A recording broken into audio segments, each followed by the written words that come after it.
오늘도 왔는가? 더 이상 사용하지 않거나 필요가 없어진 물건은 중고거래 사이트에서 저렴하게 판매하면 약간의 돈도 벌 수 있고 구매하는 사람도 싸게 살 수 있기 때문에 서로 좋은 점이 많지. 하지만 중고거래를 통해 끔찍한 살인사건이 일어난 적이 있어. 2019년 10월 21일 부산에서 일어난 일이야. 부산 진구의 한 아파트에서 중고거래를 하는 사이트 중고나라를 통해 물건을 거래하기 위해 만난 26세 남성이 30대 중반 여성을 살해했어. 최근 이사 준비를 하던 피해자 여성은 중고나라 사이트에 고가의 가구를 내놓은 상태였다고 해. 범인과 피해자는 전혀 일면식이 없는 상태였고 중고나라를 통해 연락처를 주고받았어.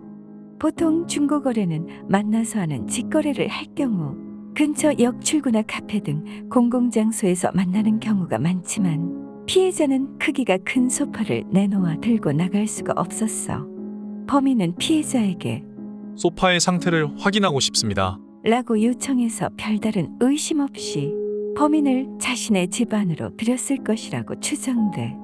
범인은 당시 1,000만 원 정도의 빚이 있었고 일정한 직업과 수입도 없었으며 사채업자에게 돈을 빌려서 생활했지만 변제를 하지 못해 채무변제 독촉에 시달리고 있었다고 해.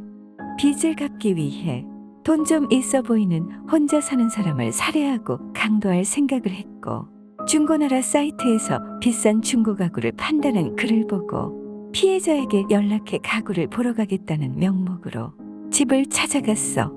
피해 여성이 혼자 사는 것을 확인한 후 유튜브에서 한방의 기절, 한방의 쓰러뜨리기라는 검색어로 검색을 해서 영상을 시청 후 방법을 준비하고 21일 오후 3시 40분경 가구 크기를 측정하겠다며 피해자의 집에 방문해 피해자를 폭행했고 겁에 질린 피해자로부터 주민등록번호와 계좌 비밀번호 등을 알아낸 후 계속 폭행을 하다가 목 부위를 밟아 경부압박 등으로 사망하게 했어.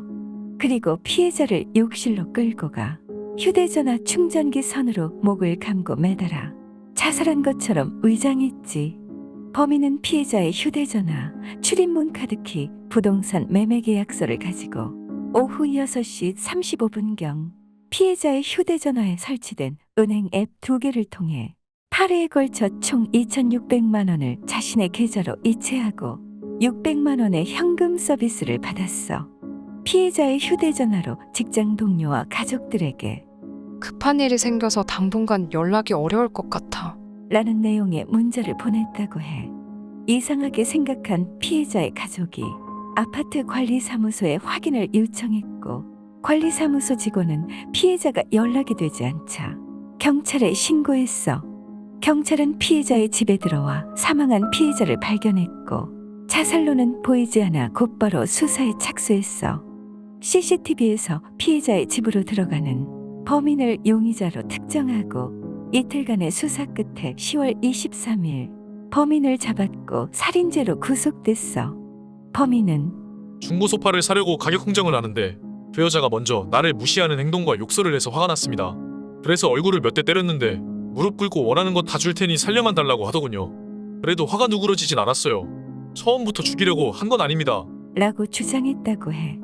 자신이 정신과 질환을 장기간으로 알아왔다는 점을 언급해 우발적인 범행이라고 호소했지만 사람을 제압하는 영상을 검색하고 살인사건 은폐를 치밀하게 하려던 정황, 돈을 갈취하고 채무변제와 사적 유용의 사실로 인해 우발적 범죄가 아닌 계획범죄임이 밝혀졌어. 범인은 경찰서와 법정에서도 계속 변명하고 피해자에게 잘못을 전가했으며 피해자로부터 갈취한 돈을 여자친구에게 송금했고 피해자의 재산 일부를 이용해 변호사 선임비로 사용하려고 하는 등 자신의 잘못에 대한 죄책감을 느끼지 않는 태도를 보였어. 2020년 5월 16일 결국 무기징역에 선고됐지. 범인은 금품이나 성폭행 등 다른 목적이 있었을 거라는 추측과 형량을 낮추기 위해 우발적 범행으로 둘러댄 것이라는 의견이 많았고 가구를 파는 입장에서 피해자가 시비를 걸었을 리가 없다는 의견도 보이며 경찰이 가해자의 일방적인 진술로만 사건을 판단하고 있다는 비판도 많았던 사건이야. 성실하고 열심히 살아온 피해자 여성은 노력의 결실로 부모님을 모시고 함께 살 집을 마련해서 이사를 가려던 참이었는데 정말 어처구니 없는 참혹한 죽음은 말로 표현할 수 없이 안타깝고 충격적이야. 이로 인해 직거래할 때 조심해야 한다는 경각심이 높아졌어.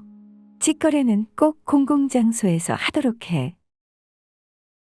세상에 있는 괴상한 이야기 듣고 싶으면 괴담포차로 오거라. 거기에 있는 멋쟁이 구독하고 가지 않으련?